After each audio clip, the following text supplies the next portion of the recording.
Ladies and gentlemen. Hello, everybody. This is Barack Obama, and we are here at the first Obama Foundation Summit in Chicago. We've brought together some amazing young people from across the country, from 60 nations around the world, people of different backgrounds, different professions, but all of them are asking themselves, how can they make a difference and bring about change in their communities, in their countries, in the world? And we've got three wonderful examples of that right here, and I'm having a chance to talk to them this morning. All right, so we've got Mandeep Singh, who is the co-founder of Flip National. Mandeep's going to tell us about what the organization is. We've got Cassandra Begay, who is the co-founder of Pandos. And we have Daniel Flynn, co-founder of Thank You. So, Mandeep, tell me a little bit about how you got started in wanting to give back to your community, and what are you hoping to get out of the summit? Definitely. Thank you for having us and organizing the summit. It's an honor to be here. As I said, my name is Mandeep, and I'm from New York City originally. My family moved to Queens, New York from Punjab, and I lived this very two-world duality in Queens, where I was a New Yorker, born and raised, but I also had this tie to this whole other immigrant community, this working class background, and they were often struggling to find resources and get the opportunities they needed to move forward. And so my journey, on my educational journey through Columbia, fellow alma mater, I've learned that I'm really passionate about building organizations that empower under-resourced communities. Most recently, I've been doing that through first-gen student activism. So I started Columbia's first-generation low-income partnership, which is a dedicated organization for poor kids on campus to get the resources and the access and the community they need to succeed. And currently, I graduated in 2015. We started Flip National, which is trying to do the same thing, build community, but not do it across college campuses throughout the country.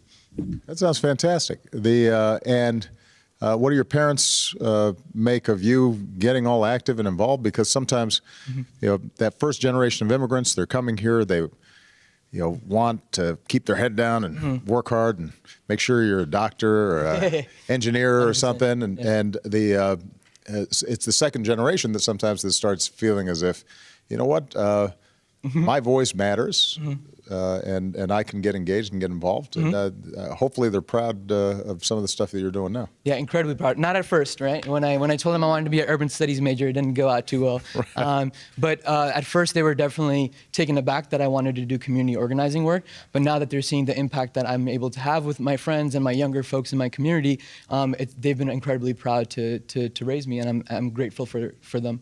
So what are you hoping to get out of this summit? For me, the summit is, there's a lot going on in the world. There was a lot happened in my native city yesterday, as a lot of us know. There's a lot of hurt, there's a lot of pain. But for me, this summit has been incredible energy and incredible healing energy.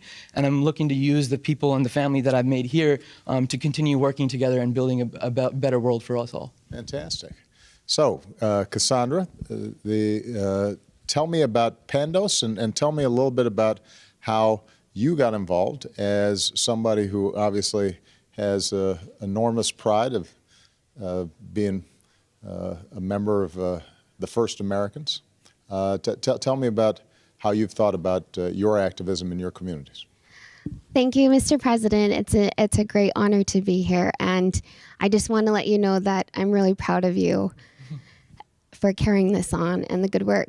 I am a member of the largest Native American tribe, the Navajo tribe. I'm from the Diné people.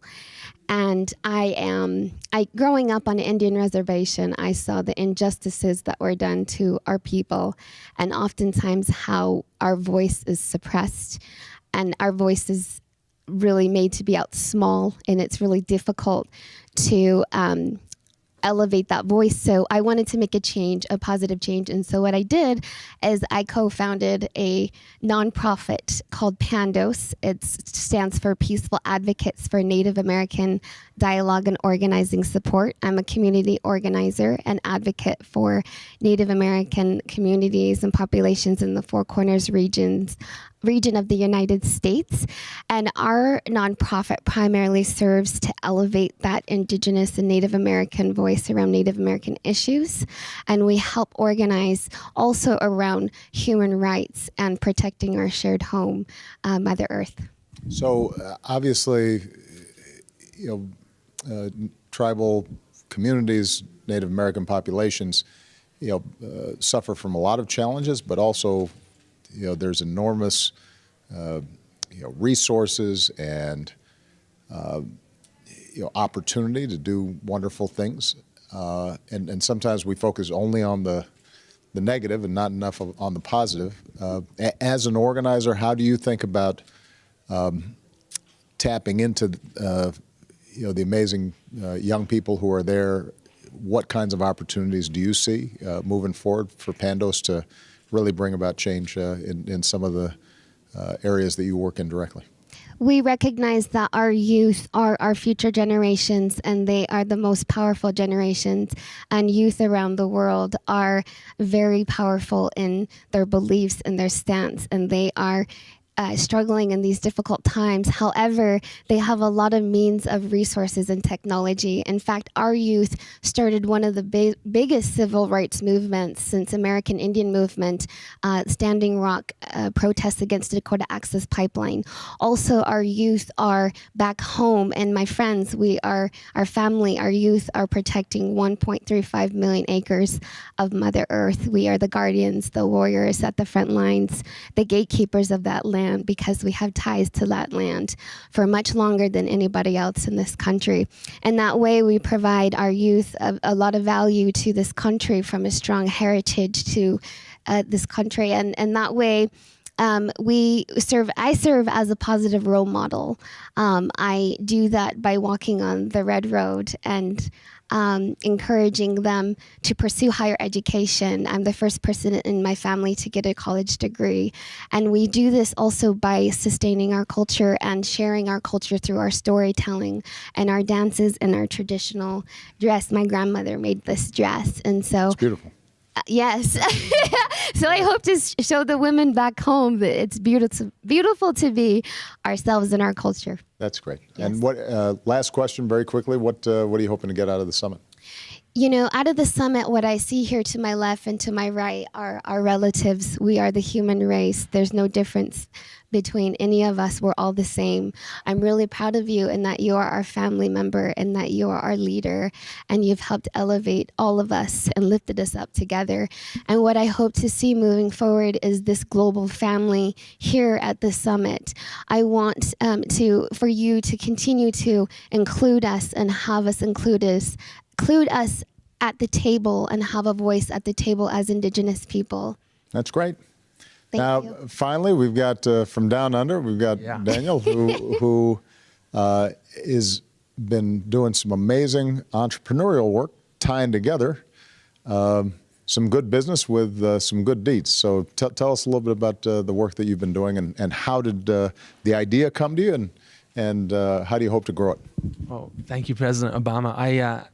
I think for me it started with this one moment where I was in front of my computer watching stories of kids as young as 4 and 5 walking to collect water for their family in parts of sub-Saharan Africa, and I'm sitting there in tears because they're losing brothers and sisters to something that I get from the tap for free. It doesn't hurt my family. And I remember feeling like, this is so wrong. And then I saw another number, which was the $50 billion we were spending on bottled water globally. I'm like, bottled water is the dumbest product on the planet. But so we live in this world where there's extreme poverty and yet extreme consumerism. And this whole idea of thank you is, well, let's launch a social enterprise that sells consumer product but gives 100% of the profit.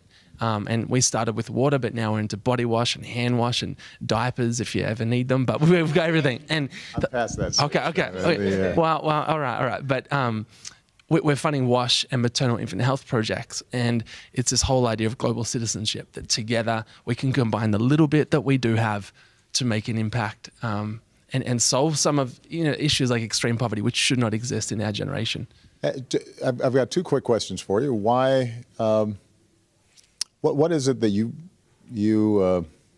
where'd you get that sense of compassion or empathy that made you feel so moved by the sight of these kids? Because frankly, you see a lot of that every day, but not every young people ends up acting on those ideas. And did you always have sort of a can-do entrepreneurial, let's start a business kind of spirit, or did these things all kind of evolve over time?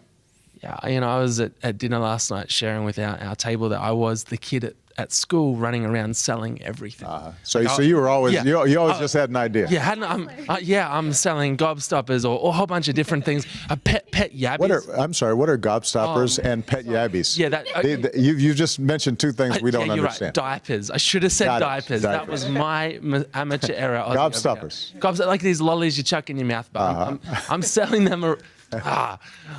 Candy. So I was that kid. Now, I'd sponsored a child through World Vision at about age 19, and I actually thought, for me, honestly, that was ticking that box.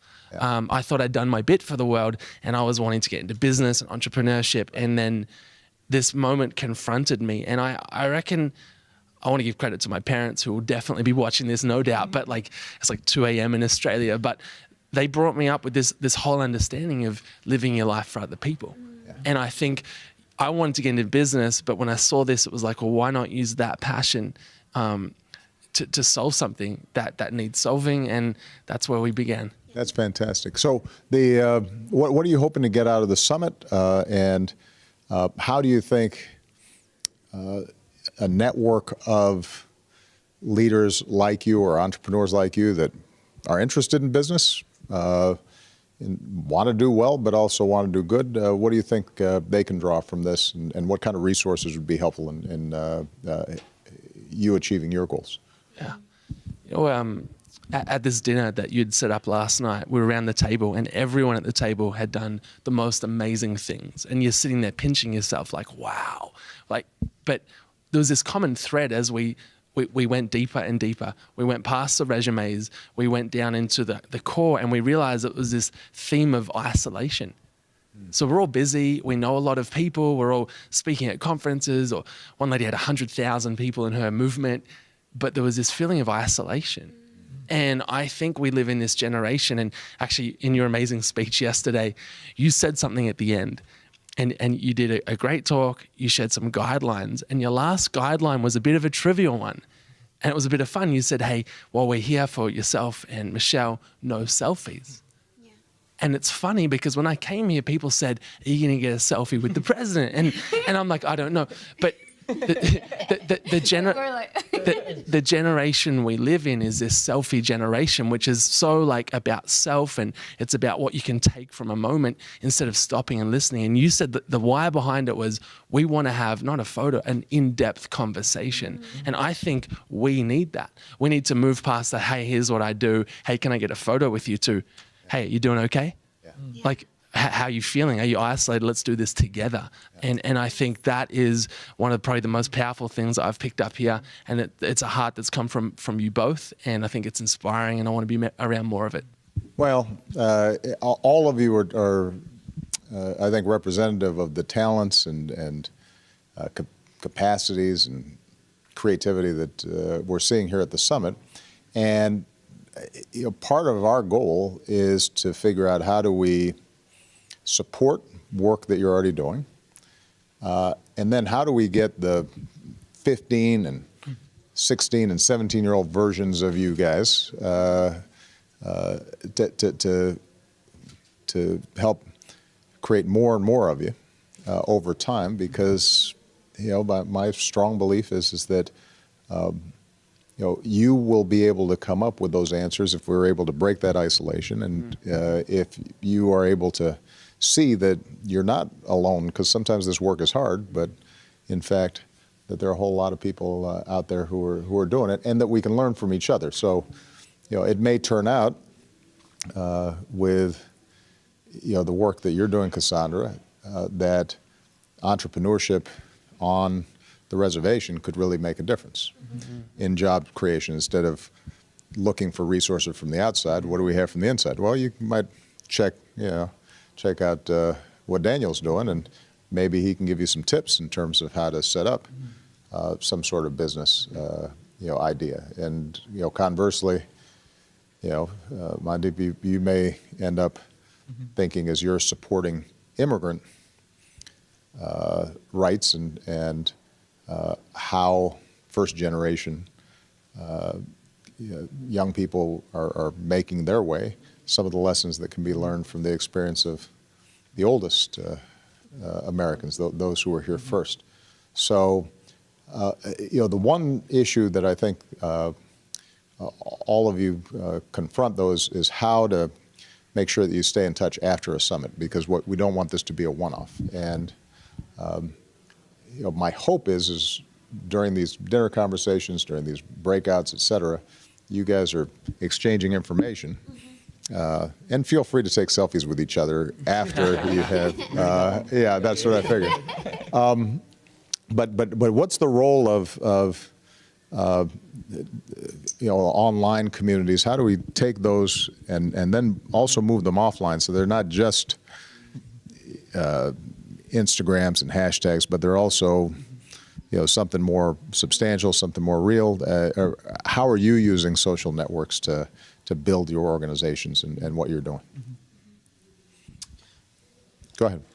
I think for me, being first generation, being one of the first people in my community to speak up about issues like racial justice or getting people into the room, I very much use it as a platform to let people know what I'm thinking. So in hopes of empowering the other young people that I'm connected to and my family to also speak up about the issues that they confront. So for me, it's a form of empowerment of my voice and sharing that, but also it's a tool to reach out to younger people who are now very much on Instagram or very much on Twitter and Facebook that I sometimes cannot reach because I might not be always in the community. I might be moving around, but I know I can stay in touch and see how they're feeling and how they're doing through this platform. So, yeah. Are there ways that you're encouraging them, though, to take action in their communities in addition to, saying they like your comment? Yeah.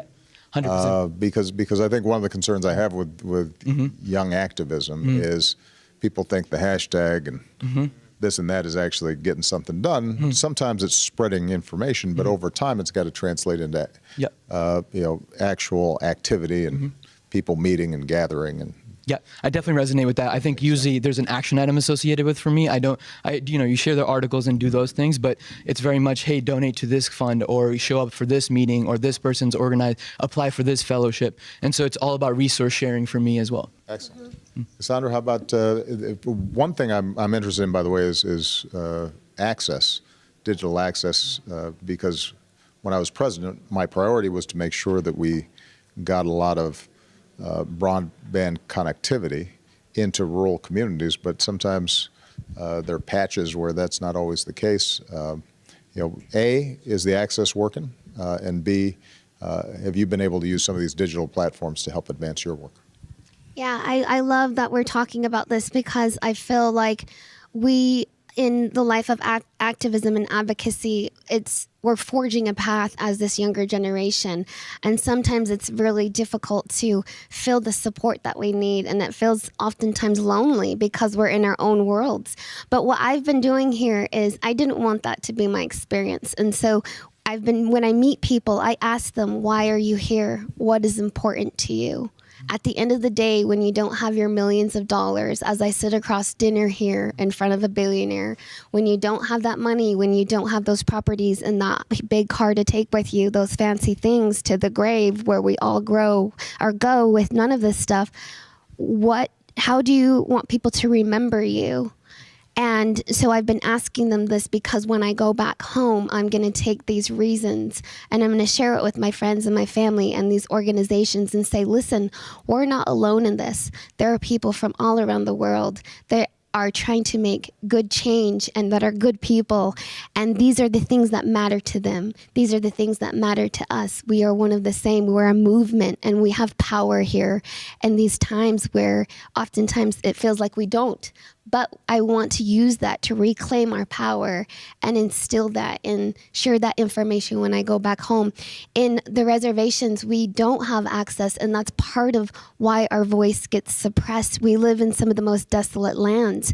And so what I do with technology is I always am going back home to the reservations, and I'm bringing those conversations and using my platform with my following and social media to share these messages, the struggles struggles that we have, using our nonprofit Pandos to elevate that voice, to raise that voice up, because we're not alone in this. You'll realize, and what I see is that a lot of times people don't know that in the United States there's 3 sovereign powers, and these sovereign nations between the U.S. government, the state level, and these tribal nations, what people don't realize is that dynamic and how powerful it is, and how we have to work together, and how it's a beneficial relationship if we talk to each other and we have that dialogue, and we really put away the phones at the dinner table. In fact, that's something that I try to incorporate with my friends, is you bring that basket here, and I encourage you guys to do this too and try this initiative when you go out with your friends.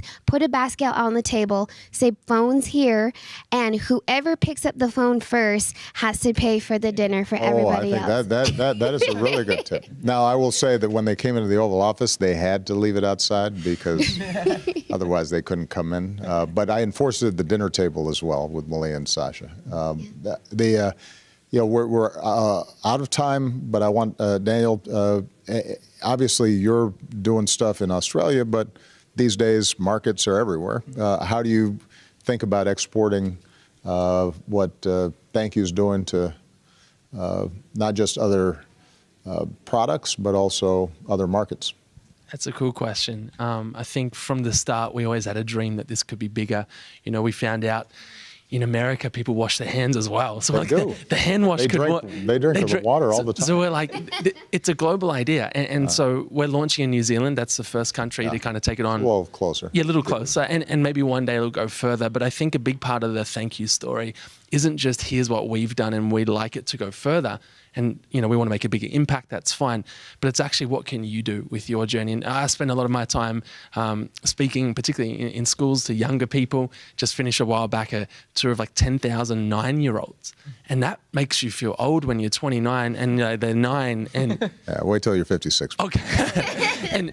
But like it's going, hey, yeah, you can sponsor a child and that's cool, but you can use what you have in your hand, your passion, your career to make an impact. You can make decisions now where you're going to, put your energy and your time to leave this world better than you found it. And I think that's actually part of Thank You. It's spreading that message and our products one day too. Yeah. Well, if you've enjoyed this conversation with these amazing young people, then it's giving you a flavor of what's happening all throughout this summit. We're going to continue to be sending out all these live events that are coming out of this summit, and hopefully you guys are going to continue to tune in at Obama Foundation. And if you are interested in any of the outstanding organizations that we've heard from, at the end of the summit, one of the things we're going to be able to do is to list connections and contacts so that you can potentially get in touch with Mandeep or Cassandra or Daniel and see how you can plug into the great work that they're doing. Thank you so much, guys. You did wonderful. Thank you.